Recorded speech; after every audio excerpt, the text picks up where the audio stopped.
Welcome to We Gotta Talk, a live weekly talk show and podcast where we like to dig deep. From health to relationships to alternative lifestyles and more, the one thing you will always get is a deep dive. I'm Sonni, a 15-year veteran of TV news, freelance writer, blogger, mom of 3, and wife. But most of all, I'm just a die-hard oversharer, someone who's genuinely curious about, well, everything around me. And I can't wait for you to join in on these conversations that I promise will impact, inspire, and entertain you. Now, let's talk.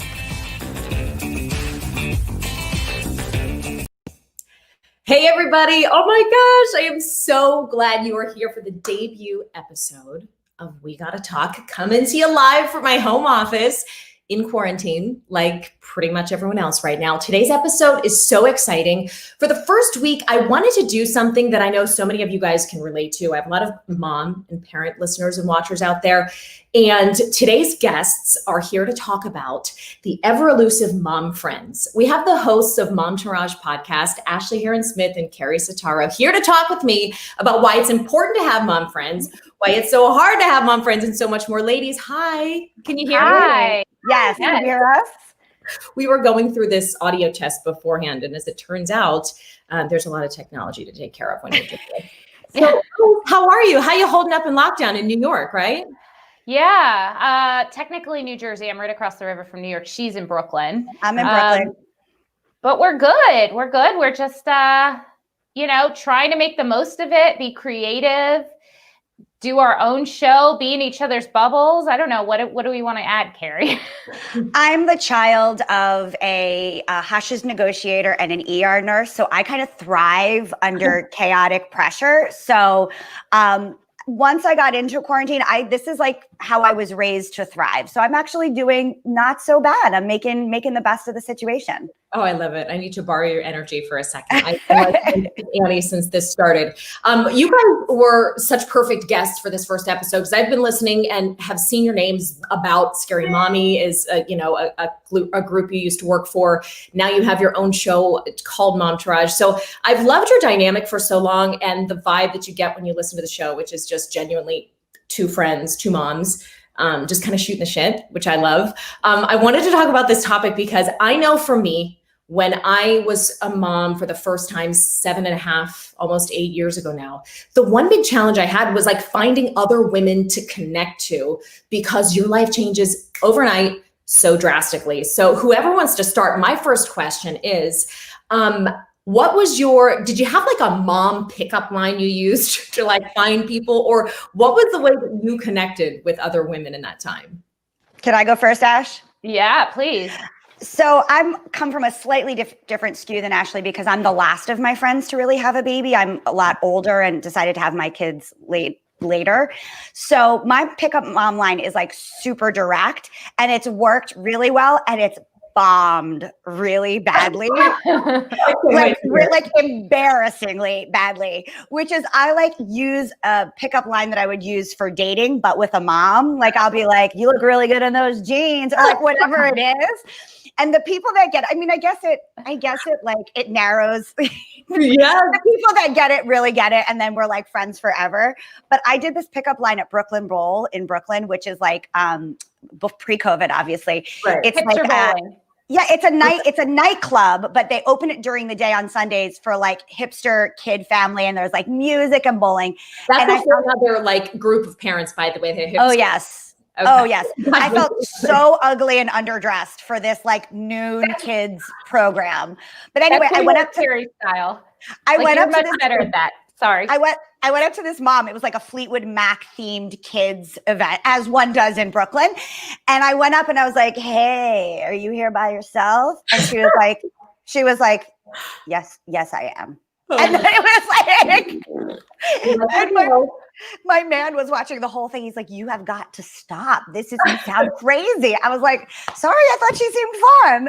You know what? And there is a level of desperation in that stage where you are just dying to connect with somebody who's like not the baby and like stuck to your boobs like nursing. I mean, you want a human adult connection and it's so hard. Ashley, do you have any Great lines. Yeah, I mean, where Keri was, one of the last ones, I was the first one of my friend group to have kids. Cause here you start later. I was 31, I guess, when no, that's not right. It's 32 maybe when I had Sebastian.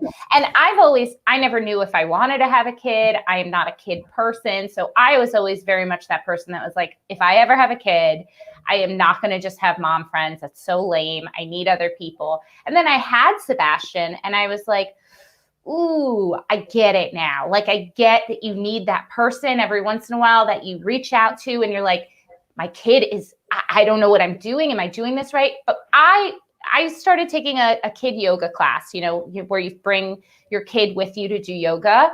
And that was my first outing in like really meeting other moms. And I simply said, do you guys want to go get a drink? And it's amazing how everyone was like, yes, let's go get a drink. And we kind of started this mom circle. But fast forward, none of us are really friends anymore. There's one girl I still talk to.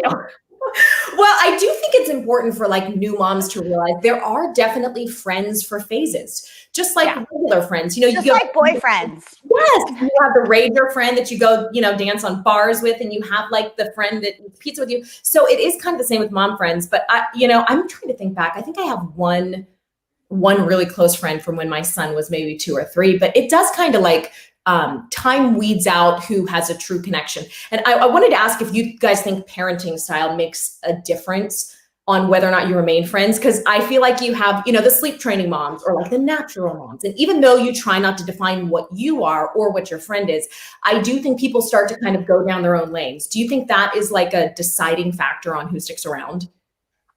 So I think to some extent, like obviously sleep training schedules are different. One of my closest friends, they had a baby. He's going to be 2, I think, in 2021. And they're totally different in the screen time thing. Like I'll sit my kid in front of the TV all day long if it means I can get things done. And their kid doesn't know what television is at this point. And that's fine. Wait, how old? He's going to be 2, I think. God bless. January. Oh my God, I could be so wrong. Is this Danny? Is this Danny's kid? Yes, their kid does not watch TV at all. And you know what? That's fine. It really doesn't make any difference for me. I think at the end of the day, am I allowed? Though they have a babysitter. They have a nanny. Yeah, that's the difference. A daily nanny, so that definitely helps. But I think the fact that for me, it's just, are you an asshole? Are you an asshole? Is your kid an asshole? And that's really all it is. And that is a parenting style. I mean, no one's going to sit there and be like, my parenting style is raising an asshole. But wait, what is an asshole kid? Tell me what defines it, because I feel like I may have come across. I mean, all kids are a little bit of an asshole. It's really about the parent. It's do you let your kid get away with things? Like, I don't want to go to a restaurant with one of those parents and kid combos where the kid is running around in the restaurant and the parent doesn't do anything to try and stop it. And it's just like, yeah, go be free. Like I clean up after my kid after we leave her out. Do you get what I'm saying? Yes, I completely get it. So you're right. It's like the reaction of the parent to the kid's actions.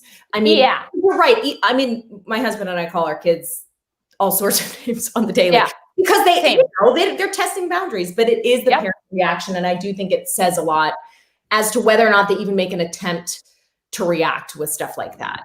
Yeah. I had a really weird situation once that my son was like 5 or 6 and just simply didn't want to play with someone on a playground. Total stranger came up to him and a couple of other people who were playing together. And he did what I tell my kids to do all the time when they don't want to play. I said, never be mean, never sing anything mean, just kindly excuse yourself and say, I'm going to go talk to my mom. So he did that. And he's like, I just don't want to play with him. He's, whatever. He had his reasons, which is fine. He didn't say anything. And the mom came over to me 5 minutes later and she's like, your son owes my son an apology. I was like, excuse me? She's like, he didn't want to play with him. And I was like, I mean, I don't know. Did I do so? I didn't make him play when he didn't want to, but it was the first time that I've ever encountered a weird situation where parents were forcing something out of my child, another parent. Did anything like weird ever happen to you guys like that? I feel like my kid, so backtrack. I used to be a celebrity nanny before I had a kid. So I am very much in the kid genre. So I've raised NDAs, or can you tell us? I did. I signed almost all NDNAs, but I'll try to drop some little Easter eggs as we go. But I had to raise a lot of other people's kids. And because I was a celebrity nanny, it wasn't just like I went home at the end of the night. I would like watch them for a month while their parents were shooting or doing something. So I feel like I did parent. It wasn't just more, babysitting kind of thing. Right. So because my kid's so young, we don't have that much, I don't have that much like interaction, especially because my kid is being raised in quarantine. We don't have a lot of that like on the playground antics because she's so young. Right. But when I was a nanny, oh man, this used to happen all the time where, I'm like kind of a stickler about politeness and stuff like that with kids, even though I'm kind of rude. I just think you should at least try in the beginning. And then if you choose to not do it, that's your choice, but like set the standard. And I would have parents all the time, like I would say to the kids that I was nannying, like, if you don't want to give someone a hug or a kiss, you don't have to. Right. Your body is your choice, but you don't go ew, or you don't, like what you said, you just be polite. And I would have even other family members of the nanny when I was nannying, because I would interact with other members of their family that weren't the parents, trying to force that, like grandparents or whatever. Yeah. And it would be like a thing. I would be like, well, you know what? He's not in a hugging phase right now. He's just not in a hugging phase. It's okay. He'll go back to hugging. It's nothing personal. Yeah, it's weird. That in particular, I feel like is a really big conversation to have with girls too, because don't you remember being forced? I don't want to say forced because no one's like, please hug and kiss this weird uncle. But don't you remember being out of your comfort zone as a young girl and knowing that I knew that I just didn't want to be touched by some people. Especially when I started to grow boobs, which happened really early, it just hurt. They were so sore. I didn't want to embrace anyone. It was just so sore. And it doesn't mean that those people are weird or perverted. It's just because I just think it's important to teach girls that sort of sovereignty over their own bodies, because that can easily snowball into a lifetime of doing other things to make other people comfortable. And I just don't do that for my girls. So I love hearing that you respected that in the kids. Yeah. But yeah, it's just, it would just get like that. Like my kid doesn't want to do that. So like, I don't think that that's a deal breaker that I should make my kid do that. So why don't we just change what we need to have from this situation? You know?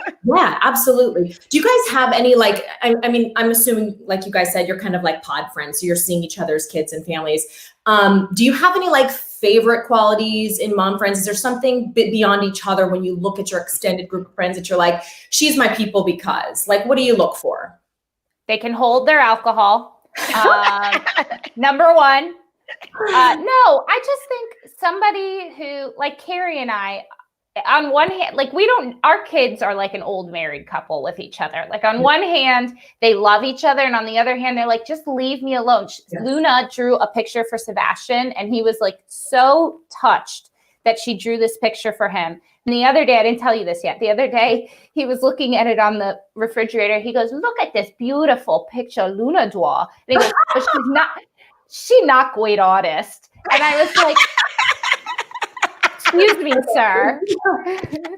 Excuse me. You also are not that great of an artist. Secondly, she made you this beautiful picture. So I just want to get along with the mom. Like I want our kids to get along to some extent. That's really, my bar is very low. That's really what it is. Yeah. For me, I think that's important. I keep my standards very, I mean, not that if any friends are watching, you're great people, but my standards are really very low. My friends are like, really, bitch? Yeah. For me, it's the same thing that I look for in a real friend, not a mom friend, which is I'm a brutal honesty kind of girl. I'm just like, if our relationship is going to be a lot of like weird games, like I'm dating you, I'm not into it. It's too much work. Like if you're mad at me, tell me. I don't want any passive aggressiveness. Just tell me. I can take it. I'm an adult. I'm 42 years old. I've lived in, I don't take anything that's like personally, you know? And I want mom friends that are the same. I want a mom friend that I could be like, wow, your kid was a dick. And they could be like, yeah, my kid was a dick. And then I can say, yo, I really dislike my kid today, and not have a mom that's like, oh my God, she's such a bad mother. She doesn't like her kid. Like I definitely have because I'm in a wellness industry, I definitely have a lot of people that skew on that other end of like, we don't ever say our kids are terrible. We're doing a no television, no whatever. So I definitely have people in my sphere that are like that, but they're not my close friends. They're not my close mom friends. I need a person that I can just be like, yo, shit was crazy. And my kid. Yeah. Anyway, so same thing I look for in a long-term real friend, which is there's no hard feelings if I don't text you back. If you're wondering why I didn't, just ask me. And let's be honest about how great things are, how shitty things are, and it's an open line of communication. Are you the type of friend, guys, to call someone and be like lay it straight, like, okay, this is something you like, do you ever cross the line when it comes into parenting styles? So this happened at the park, I don't know, something yesterday. I really think you should have, like, do you veer into that kind of territory with friends, or do you just kind of like, if there's a beef big enough to bring up, you kind of like wait for the right time? Because I know moms who have not been shy about being like, if that were my kid, and I'm like, really? Did you just like give me unsolicited parenting advice? But I know it comes from a good spot, but I just wonder if you ever encounter that, or like, where do you stand on that? One of two things. Go ahead, Ash. Do you want to go first? No, you go. My sister.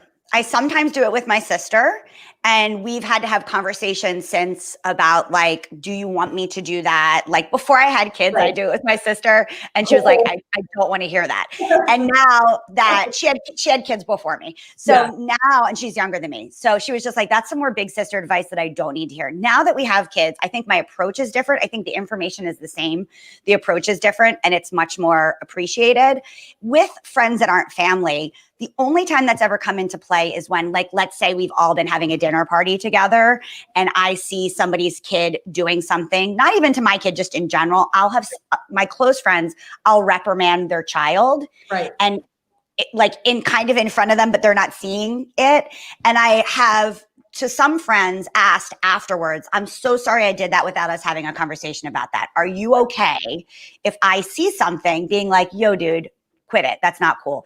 And all of my close friends, I think because I use that caliber of choice where I'm like, are you okay with me being brutally honest? They've all been like, yes, please. If you see something, please reprimand my child, and they trust that I'm going to do it in a way that is really thoughtful and there's a reason for it. But that could be hairy, but I think it's only amongst my really good friends because I have that, like those choosing qualities about you have to be okay to like roll with this brutally honest shit. Right. What about you? Yeah, I mean, I agree. I really haven't been in a situation like what Keri and you are both saying. Again, I don't have a ton of friends who have kids, and my kid has only been old enough in this very, very strange world. So really my exposure to that is so limited. But for example, if Keri did say something to my kid, he probably deserved it. Like and if he didn't, I would say like, Keri, come on, don't be like that. But she and I are similar enough that I think we have the same values and would both have the same know when to say something and not. So it really hasn't been something that's bothered me. But if it did, I would say something for sure. I agree with you guys too. It's only the close friends and like the sisters who have license to do that. So I know that I'm in that same spot with my sister sometimes. She'll just be like, you need to fix this right now, or I'm yell at them for you. I'm like, okay. I have to ask you guys this. Well, actually, you know what? Before I get to that, Ashley, you said you're the first one to have kids. That always creates an interesting dynamic between friendships of your non-mom friends. So how has that been, number one? And number two, do you feel like because I'm only kind of speaking from experience here, when you speak to those friends, kind of purposely try to steer everything away from the topic of motherhood? So kind of a two-pointed question here. Yeah. So, I think not just for those friends though, I think it's very important to me to also feel like the person I always was. Obviously things about me have changed, but it's always been a very big priority to me to not be the person that can only talk about my kid, because honestly, he's not that interesting all the time. He really isn't. I love him to death, but actually most of the time he's not that interesting. Yeah. Sorry. I didn't want to be an asshole who says that about my kid, but I agree with you. I was a fully formed person before he came around. And in a few years, I mean, a good amount of years, he's going to go off to college and live his own life. And I don't want to struggle and be like, who was I? Where's that person I used to be? It's just against everything. But I will tell you, there are still a number of friends that haven't had kids and may not ever have kids. And some of those people, they're not as close to me anymore. And it's not about anything like I'm better than them because they have a kid or anything like that. But the truth is, and I only say this as somebody who was them, though my lifestyle is not a priority for them. They can't understand sometimes why I can't just like go out whenever. And this is obviously before COVID. That's just not what my life is anymore. And, it's a lot harder. I have to get a babysitter. I have to do this. I have to do that. You know, there's a lot of things that go into it. And a lot of those friends have had no interest in seeing my kid also, which is fine. That's okay. That's pretty rude, actually. It is, but it is. But you try not to hurt because you never know where that's coming from. It could be them wanting a family and not being in a position to be in it. It could be them having a health problem. Like I've been there, so I get it, but that's kind of rude. I will just. But it's also not my job to figure out why. Like that's so true. It's on them, and I don't mean to be curt and short and rude about it. But at the end of the day, like I really love where my life is right now, and I really love the people who are very close to me and involved in my circle. And I have those friends as secondary friends, and some of them have fallen to the wayside by their choice, by my choice, and it's okay. It's all right. At the end of the day, we're all fine. Right. Like, I know it's very ambivalent, but. On that same note, but from a different standpoint, being the last to have kids, I was a part of like at 40, which is when I got pregnant, I was a part of like a crew of New York ladies that weren't going to have kids. Mm-hmm.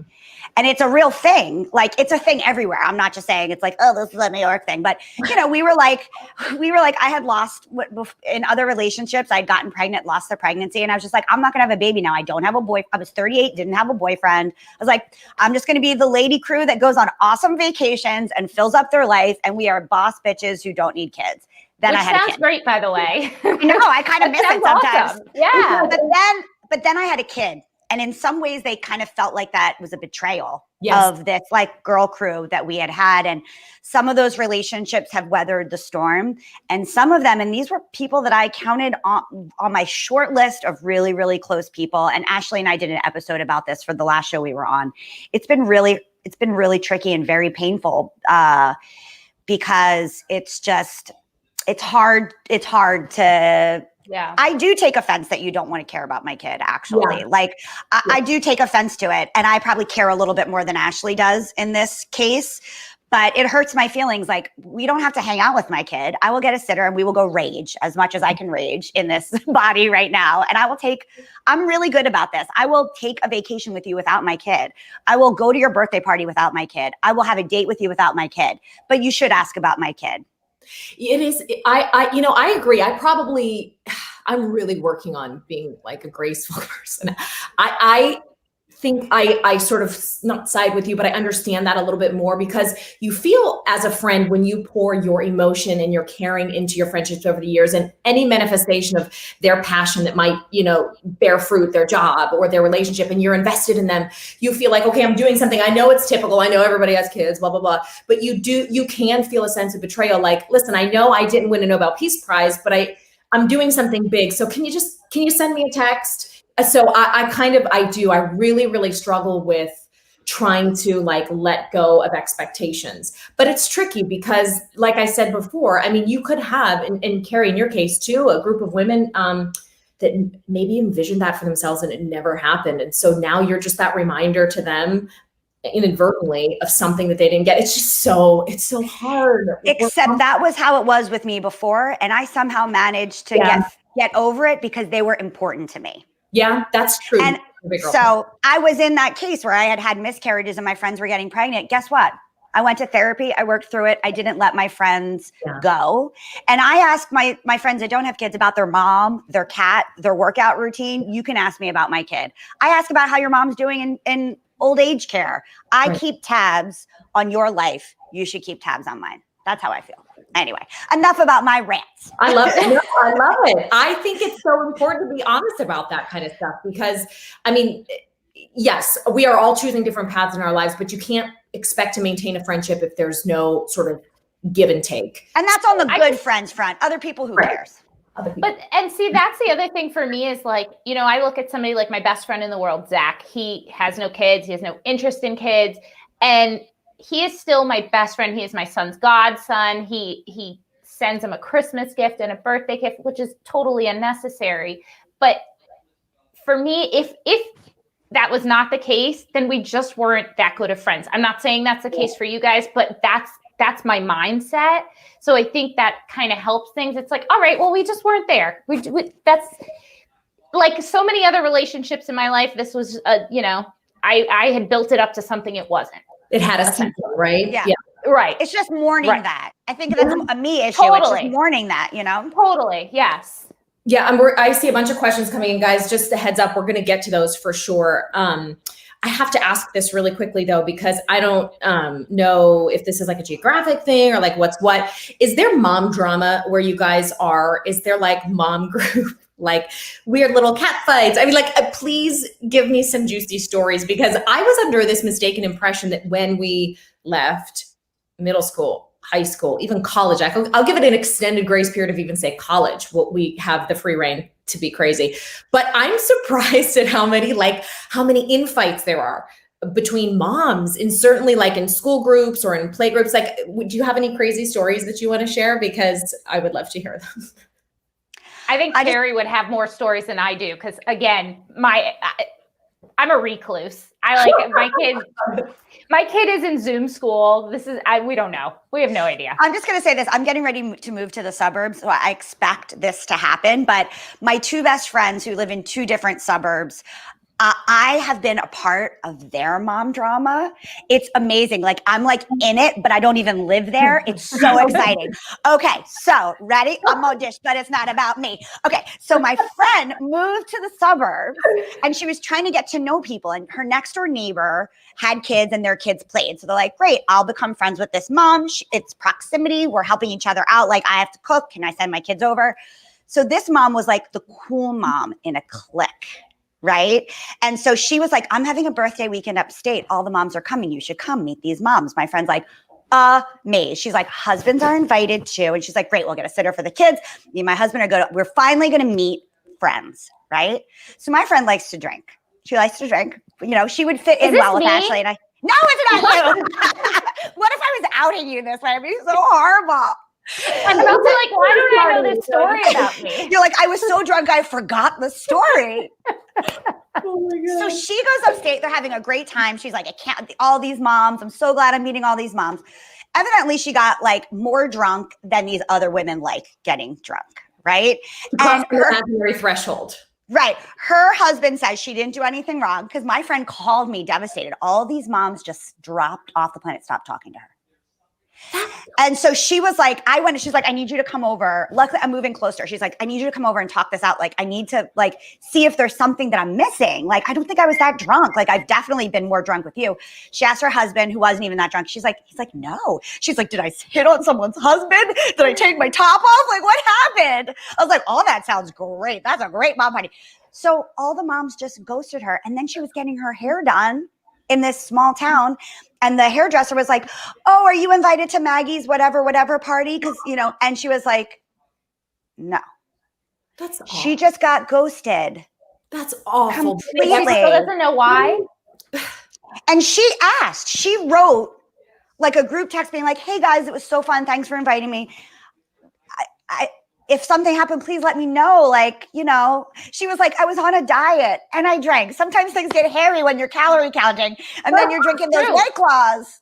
She's like, I was trying to lose the weight after the twins. If there was something, please let me know. Like, I was so happy to be like, she was the grown up and said, listen, I will hold account.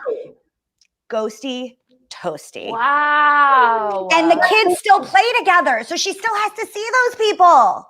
Listen, I would be like, oh, they moved. And I would like board up the window so they could never see that. I think we're better than this as a species, right? Like women have to, I mean, even to be and what really gets my goat is that, there was the one person on that text thread who had enough of a conscience and heart to be like, let me just respond to her. Can we just, and the HBIC was like, no. And if you do it, you're out too. Like, it's just, it boggles the mind that this is why I can't do suburbs for this precise reason.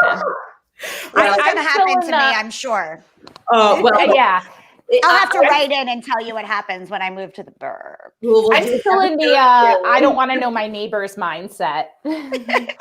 All right, we're going to take some questions. I want to get you guys' thoughts on these. Or getting comments and questions. Okay, Jamie says, how do you approach not being friends with certain moms anymore, but your kids were or are still good friends? What are you guys' thoughts? Couldn't tell you, Jamie. Couldn't tell you. I think I would say, from being a nanny, you kind of approach it in just a business relationship. You just have to just be like your kids are your business. You're just like, cool, let's broach this.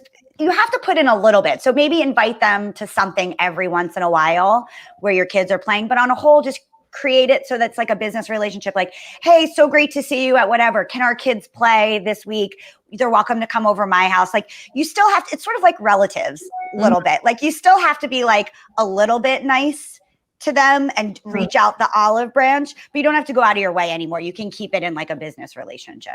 Are they old enough to do like a drop-off situation? Because that's what I would do. You take turns dropping your kid off. Yeah, you do that and then not have to be around. Yeah. Here's kind of a follow-up question on that, because I was just talking about this with a friend who's in this situation.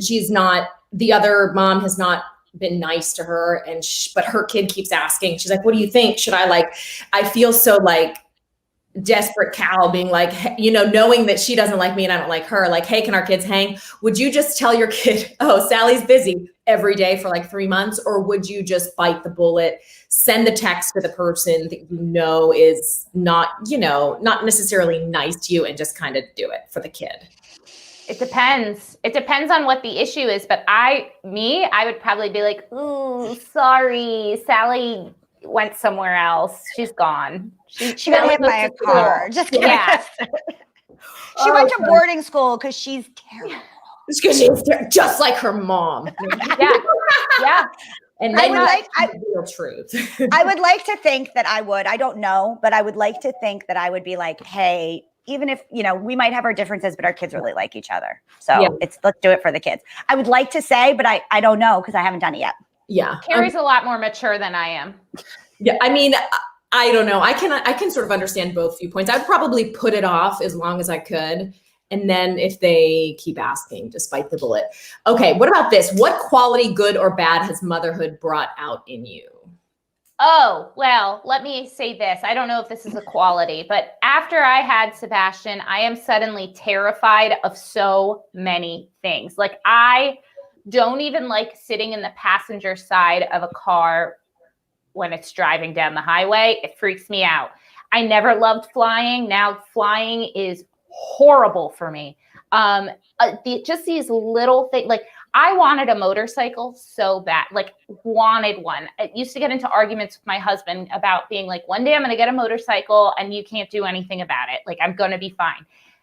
We were literally driving home on the highway the other day. I saw somebody on a motorcycle and I was like, look at that lunatic. What's wrong with them? That I think is the worst quality. Ashley, you do look really good in a motorcycle look. I know. It's for me. I know.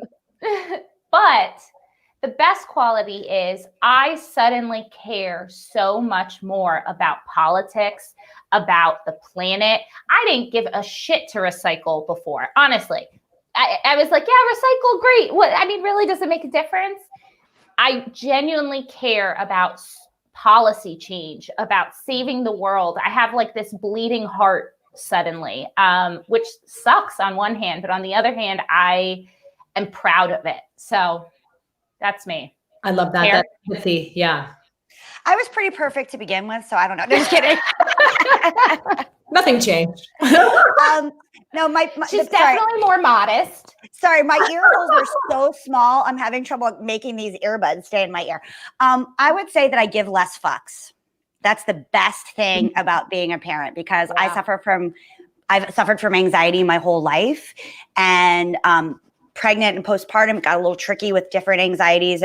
But now at 2 years out, I give way less fucks. It's so nice. It's like the priorities just crazy shifted, and it's helped strangely, it's helped my anxiety a lot because I just don't care as much about stuff unless I really care about it. Like Ashley was saying, like the quality of my family, safety for my child, stuff about policy, and like that stuff I really care about, and everything else is just like, fuck it. Okay, I'm late. I don't give a shit. I didn't make that money that I thought I was going to make, whatever. Like, I'd give less fucks. That's been hallelujah. Like, even my SSRI didn't do that. So thank you for giving less fucks. Negative things is I just don't, self-care is really important to my well-being. I literally, that's my other job. I'm in wellness. And I haven't yet found a way to carve the same kind of care into my self-care. And that's changed me as a person. It's changed. I'm more angry. I'm more frustrated. And I think this is relatable across the board for a lot of people, but I'm not always a great person when I don't have self-care. And so in some ways that's a negative thing that parenthood has, is that I'm a little bit less nice, and I need to work on that. I'm trying to work on finding time to carve that out, because I know it's key to me being a good person and a good parent. Yeah, I think I'm not saying I'm good at this at all, but I do think it took, oh God, I don't even think I thought about a routine or schedule as far as my self-care was concerned until like maybe 5 years in. And even now, my son is 7, my oldest, and 7.5. And I'm like, it's still like, it's so predictable how messy my life is. It's like a stereotype of a mom. Hey, harried mom. Like, you think you're going to be the one mom that escapes all those like stupid stereotypes. You're tired all the time. And then every stereotype becomes you, and you're like, oh my God, they said this for a reason. Like, you really are always tired, and you really are always worried, and the anxiety can be crippling at times. Like, it was just because I feel like listening to your guys' story, and of course, having done research on you before having you on, I had a career too. And I was also the same person who was like, you know what, if it comes, it comes. It's great. If it doesn't, it's fine. I find fulfillment in other ways. But I really was shocked how like I became a stereotypical mom in so many ways. And I would find myself writing this stuff or saying this stuff. It was just so trite. They grow up so fast, but it's so true. It's like, it's kind of shocking to me. And I guess all those things are around for a reason, but. I've even gone to the underwear stereotype, in every movie when they're like, oh, she went from wearing thongs to wearing granny panties. Yeah. And it's like, hi, it's me. I don't wear underwire bras anymore because I just can't. It's a bandeau bra. I can't. I'm like, you know what? I can't even strapless bra. My boobs are defined. Like, get out of here with your underwire. Get out of here with anything that goes up my ass. I don't want it. I'm already uncomfortable all day long. Just let me have my ugly underwear, for God's sakes. Oh, I love it. If I ever run for president, that would be my campaign slogan. All That's women. Your platform. Okay, I want to do a question here from Dana. She says, how do you handle mom friends that cannot handle or aren't genuinely happy for your success, but you're always rooting for them and their success? Do you just stop crying like I do? Yep, pretty much. I just, like Keri said, with the, giving zero fucks, like just not caring anymore. That's basically, if you don't have the space for me to be a good friend, a reciprocal friend in your life, then I don't know why I need to make the space for you. Again, I'm a Virgo and I'm an only child. So my threshold for bullshit is very, very low. So maybe I'm not the best person to ask, Dana, but yeah. I would say goodbye. See you. Yeah. I give it like 1 or 2 more shots in general. Like I try all my therapy techniques that I know to try to mediate the conversation. I am good at that kind of thing, like talking about awkward stuff. I'm good at that. So I try at least 2 times, so much so that my other friends who love me will sometimes call me and be like, did you try with her? I told you not to. Stop it. You're making yourself crazy. You're giving her too much credit. Like, I have one friend that checks in on me because I, share my drama with her, and she's always like, Keri, She doesn't deserve it. Like she's really good at keeping me in check. I'm like, I'm just going to do one more thing. She's like, Keri, stop. Like, I love that about you, that you try, but 2 times is enough. So I do try to mediate the conversation in a couple of ways, including my ownness in the situation. I know that I have done this, whatever. And then I just have to, then I give it the fucks, but I do give it a couple more chances more than Ashley does. Yeah, it is a personal. But Dana, you shouldn't feel guilty about stopping trying. Like, I feel like it's a me thing that I need to do that. Like, it's a compulsion. I don't necessarily know if it's the right thing to do. It's just a compulsion that I need to do before I can fully let it go. It's like when you get rid of your closet, like some people just put it right into Salvation Army. I have a bag of like goes right away. And then let's think about it for a little while. Before I throw it out. Yeah. So it's like I move those friends into the let's think about it before going to salvo, you know? Yeah, I love that. I do think, I mean, again, not to like lean into a stereotype, but sometimes for women, it's hard to fully, I guess I should speak for myself. It is hard for me to fully cut the cord and be like, because you do feel like you've invested energy or time in this person and you don't understand why don't they react like I do? Why don't they? But you do. Like, it really is, I'm hearing you say that and I just need to like ingest that lesson. I'm not knocking on your door like, why aren't we friends anymore? Let me clarify. It's not like one strike you're out with me. Right. It's definitely like what Keri's saying. They get a couple of chances. Right. And it's like, if I'm putting the effort in and I'm trying to make it work and you're just not doing it, then this isn't worth my energy. Right. I think personally, and this is just, I always come from a therapy standpoint. My dad was a therapist and is that I think because I'm like from a divorced family and I was mediating between, I think it's really hard for me to like let stuff die. I hold on to it because I'm like, let's just give it one more try. Like, let's just try to make this work. You know, I was that kind of girlfriend for the most part. And so I'm just that way with my friends. And it's totally like has to do with my upbringing and what happened. But I am like, wish that I'd be more like, we're done. It's fine. What is your sign, Keri? I'm an Aries. An Aries. What's like the defining quality of an Aries? Bossy. Ooh, okay. Braggart. Born leader. Loud. Those are good qualities, actually. Yeah, and I have a Virgo. Again, I'm in the wellness industry, so obviously I know my chart. And I'm a Virgo moon and a Libra rising or whatever. But anyway, yeah. It just basically means that I'm like obnoxious and loud and bossy, but also empathetic. That it comes from empathy. I'm like the most bossy, and then I don't make apologies for it. But inside, I'm like, oh, everything hurts. But also, the people you care about, you take very good care of. Yes, and you really care about their feelings. Oh, thanks, Ash. I have to say, you guys, sometimes you listen to podcasts and you're like, oh my God, they secretly hate each other. You guys have a very genuine, like, I can tell you're friends. Like, it's not, it's just really comforting. It's kind of like just like putting a cup to the wall, like overhearing, like sometimes. Oh, that's nice. It is. I mean, it's really good. I was listening to, the one with your husbands and talking about partners apologizing. I mean, like, it's just clear you guys you vibe on a real level. I just love that. I love seeing women genuinely connecting and supporting each other.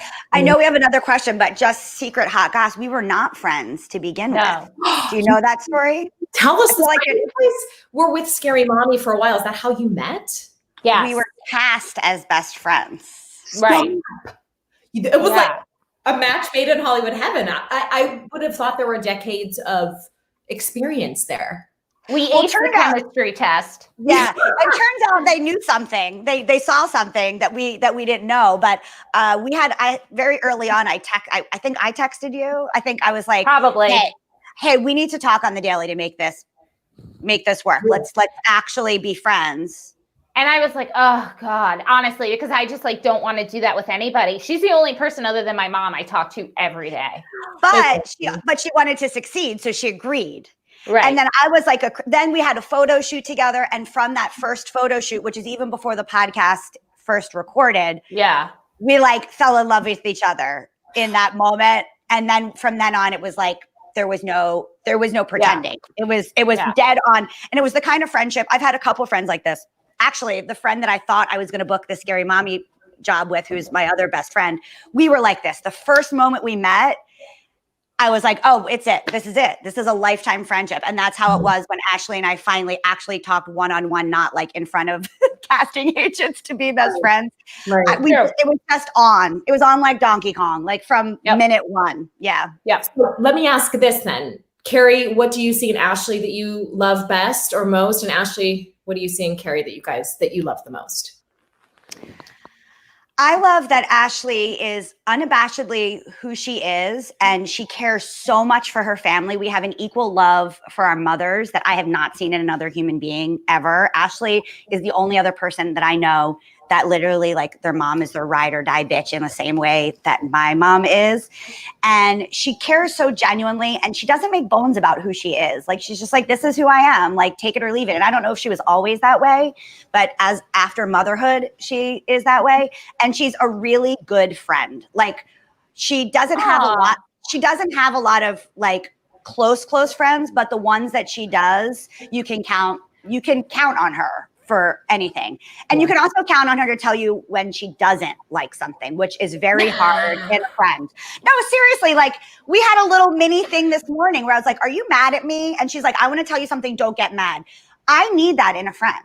I need that. Yeah. That's trust. That's deep trust. Like, I'm in a romantic relationship with her. Mm-hmm. And that's what I need in a good friend, where we're like in a marriage. I need that. I love that. I mean, for me, it's all the same things with Keri, but I think my number one is she is who she is, and it don't matter. Like, that's it. Like, you can take it. She's not really a take it or leave it kind of person, but she's not going to change who she is to fit your standards or your mold. And she is also, I'm sorry, you took my things, but you really are a great friend. You really care about your friends. Like, you're gonna make us cry now. She has so many friends where I'm oh no, music's about to play. Sorry, I just hit something on my thing. I don't know if you heard it. Nope, didn't hear it. We're good. Okay, good. What was I saying? I just panicked. You're saying I was a good friend, and I have so many friends. But she's like has a zillion friends under the sun. Where I'm like I just don't have the time. I don't have the patience for it.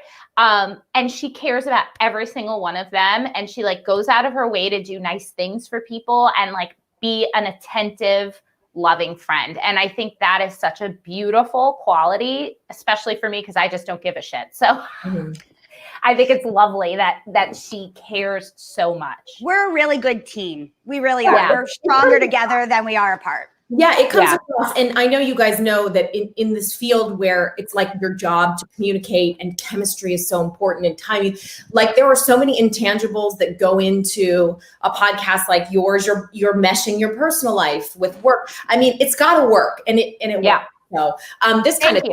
And I have this comment from my friend Bree, who I adore. She says, I think so much of this is just having the confidence to show up to our friendships. Oh, leave that question up, Rach, and we'll do that next. To show up to our friendships, our mom groups, and be exactly ourselves from the start. This is who I am, and your people will find you. Yes.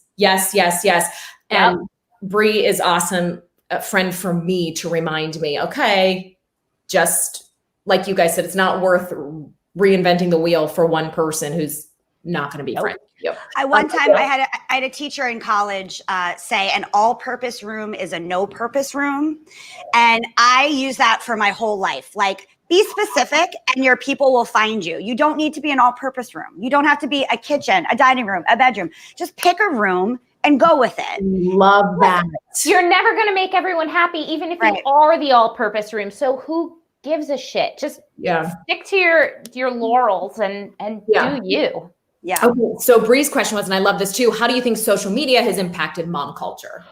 Oh, well, is anyone's life brown? Because that is every perfect social media influencer mom. Whatever. It's like the filter. Like white and brown, and that's it. There is no in between. And also, nobody only plays with wood toys. That's bullshit. Your kids want shit that lights up and makes noise and is hating it. Aside from that, I think social media has forced mothers to feel even more like you have to be perfect, because if you're not, it doesn't get likes. If you're not, people are going to say shit on your feed. It's too much. It's too much. None of us are perfect.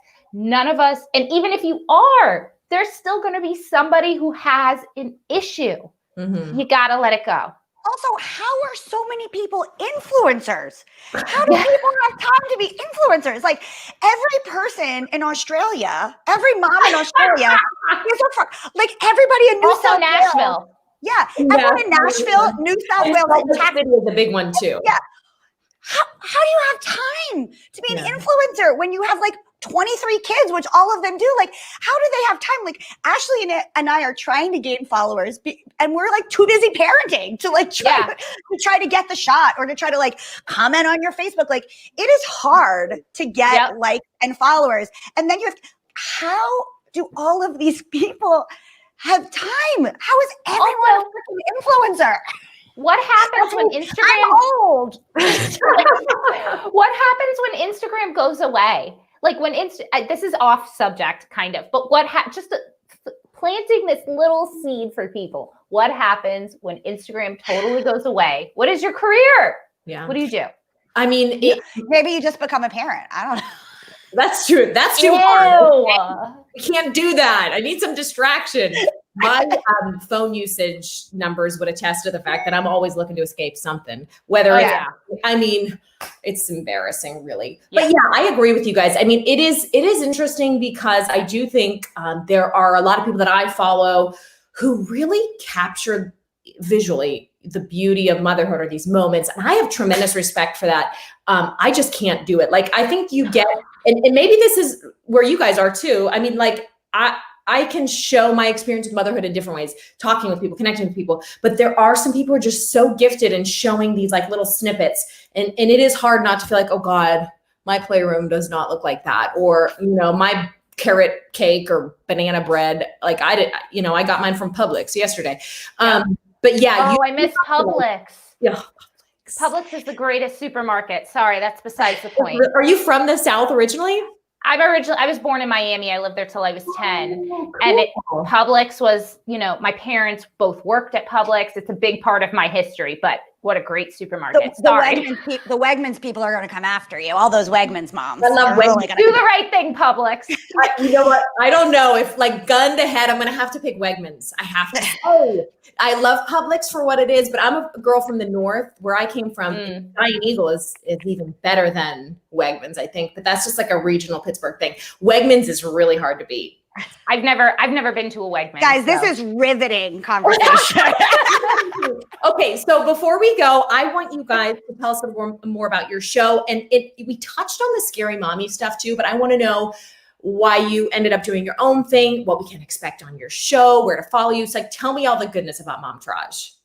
May I? So I'll go ahead, Ash, please. All right, you do. You take the first part. I was just going to take the part of the scary mommy show, and then So right around the new year, Scary Mommy rebranded their company in how they operated, as many companies do in their when they look at the quarters, and they decided they were going to become a different kind of company. And that company was going to be advertiser based, where no content was created unless an advertiser was specifically buying it. And then when they were going to create content, whereas before they were doing more creating content, just seeing if an advertiser eventually wanted to. So as you know, and they run their model kind of like they're business people, and so podcasts, as you know, probably take a long time to make real money. Like it's blood, sweat, and tears. And even if you have the money just doesn't come quickly. No. And so as a company, it didn't make sense to continue with a podcast after 6 months, even though podcasts don't make money until you're in year one almost, usually, unless there's like a celebrity attached, obviously. And then in this new way, we would only be doing shows that were specifically sponsored by an advertiser. So the content was going to change a lot.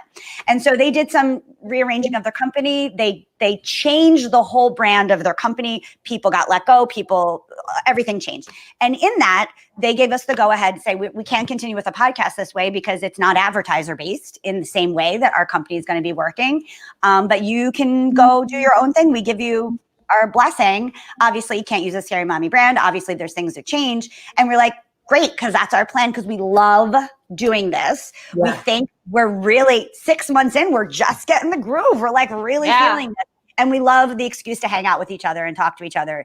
It's more the excuse, not to ourselves, but to our husband, be like, I gotta go shoot. Sorry, bye. Yeah, and so then they do bring us back. They brought us back for COVID. There was a Huggies sponsored 4 episodes. So we do still work with them when they will have us, which is fun. But we started Momtourage. It launched in February. It's been really great. We've enjoyed doing it. I have a production background. Keri has a podcasting background. And we just wanted to keep working together. So now we have kind of rebranded a little bit ourselves in that we are also doing a live show weekly on Thursdays on Facebook at 9 p.m. Just like this. It's called Momtourage Live from Your Couch. So you can catch it on facebook.com/Momtourage Podcast. And we use some of that for our podcast that we air every week also. And we're just on Wednesday air date for the podcast. Okay. Yes, it comes out the following Wednesday. Awesome. And this week we have Nicole Ryan from XM Radio's Morning Mashup as our co-host. Oh, that's cool. How did that collaboration happen? Well, 2 ways. Go ahead. I was her yoga teacher. Yeah, and I know her manager, and we were just like, we were throwing around names like, who should we have on the show? And I was like, what about Nicole Ryan? She's like, oh, she's my yoga student. Let me reach out to her. And that's how it happened. That's awesome. And it's nice to with you guys too. You know, you don't have to have a guest all the time. If you just get on the mic and, shoot the shit with you guys, and it's entertaining too. So Plus we drink, so you never know what's gonna happen. Yeah. Oh my gosh, you guys are so fun. I'm really grateful that you took time and took a chance on my maiden voyage here on We Got. So I feel honored that you wanted us as our first guest. You popped your cherry. Ooh. When we get off of this, we got to throw you some dates to come on to our show. I am so down for that. I would love to. I when you're like a fan from afar for a while, it's cool to interact with, the real people behind it. So I'm just grateful for your time. Any final thoughts, knowledge bombs you want to drop on our listeners about surviving motherhood and finding friends before we wrap? My only final thoughts are 2 things. One, your eyebrows. I am hot and bothered about your eyebrows. Oh my God. I was a girl who, when I was 12, I'm almost 100% Italian, wanted these, a bar. So I suffered to have these. Yes. I'm so hot for your eyebrows. I want to go steady with your eyebrows. And 2, your necklace layering. So I am so good. I am just also very Italian American of me to I am with my little cornicello, I'm a Ludo over here. I'm half Italian, and I'm just like, oh God, I am girl. So my final thought is I'm girl crushing on you. Keep it up. That's all I got to say. That's my final thought.